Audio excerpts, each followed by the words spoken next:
Moving out of your parents' house is a massive psyop. We all know this by now. Earning money and having a tight, close-knit community of people is the most important thing in life, in my opinion. Getting fit, okay, hitting the gym every single day, also hitting your goals, doing your purpose with your work, your flipping other purpose in life, whatever your purpose is in life.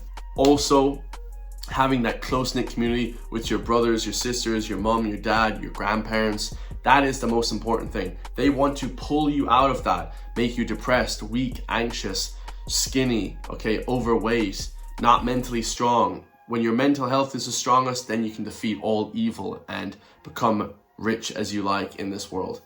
Let's get straight into this one, guys. We have a few different news stories today. This one is a great observation. So let's hear what he says about moving out of your parents' house is a psychological operation.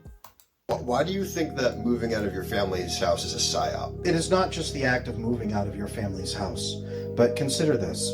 If you have 10 members of a family, and they all scatter to the four winds, where they at least a half hour apart from each other, or more, 2 hours apart, states apart, and they will not see each other anymore, and they're going to pay 10 different sets of rent, 10 different sets of utilities, 10 different sets of groceries, 10 different sets of everything, then what are they going to do? They will live alone in these apartments or these small structures. They will desperately crave connection with strangers. Yep. They will spend tons of money on escapist entertainment. The research actually shows the average American spends about 5 years of their life on escapist entertainment now, and that was before COVID. We need to actually update that information for after COVID now. I bet that's a lot higher. When you should be hanging out with your family, having kids, having babies, having a close community with your friends and family around where you live, all living within 5 minutes of each other. The ideal situation would be to have a house maybe in your garden or like down the road. Living close to your family is the ideal situation, not living hours apart from each other. Okay,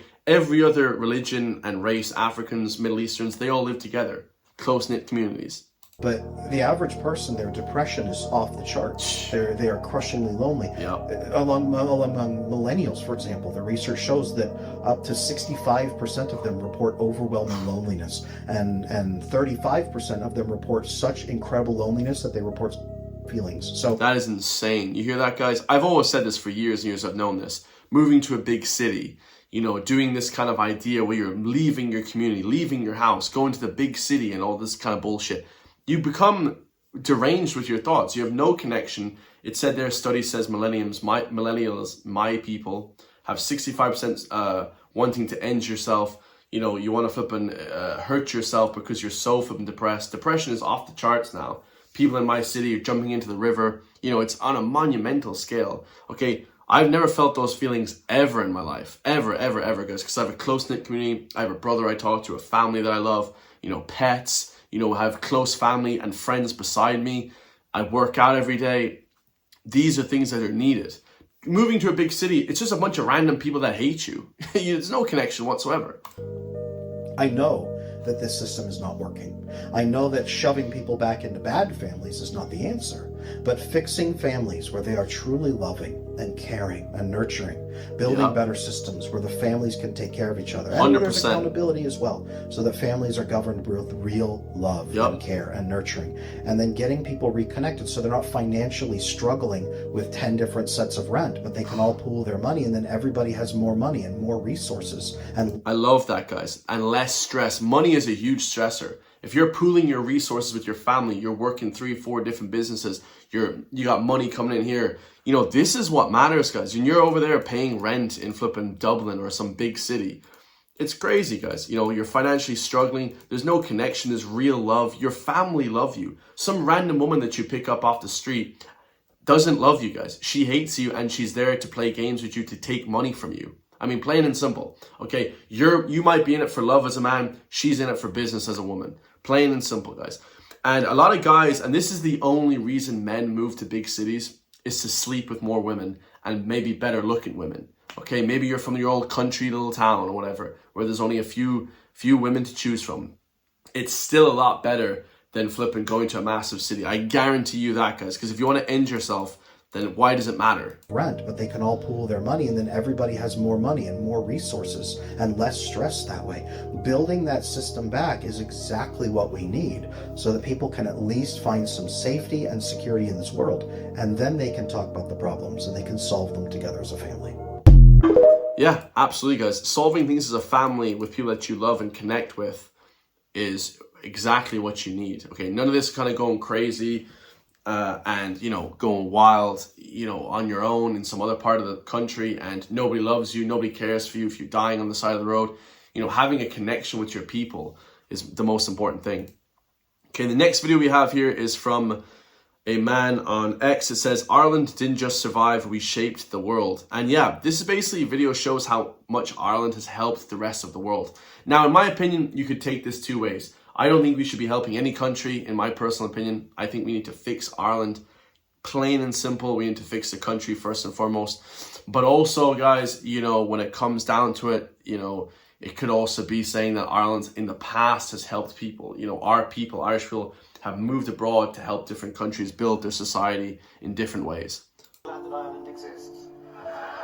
This is a country which simply gives more to humanity than any other country. I don't talk about how they behave at home because that's measured elsewhere. And the winner is Ireland. So yeah, Ireland, and I don't know if that's whatever, monetize the music there, but it says Ireland basically in a nutshell gives the most to any country ever in the entire world, okay? Outside of their own country. Now, Ireland itself is falling apart, guys. Like, we have massive homelessness. Everybody's living at home, like I just discussed. You know, the homelessness, the housing crisis in Ireland is off the charts, guys. And it's just crazy, man. You know, it's just crazy the way I see things. But definitely, we should be helping our own people before we help the rest of these countries. I mean, anything. Finland, Switzerland, Netherlands, New Zealand, Sweden. I mean, it's crazy that we beat Finland, like, on that list. We beat everyone.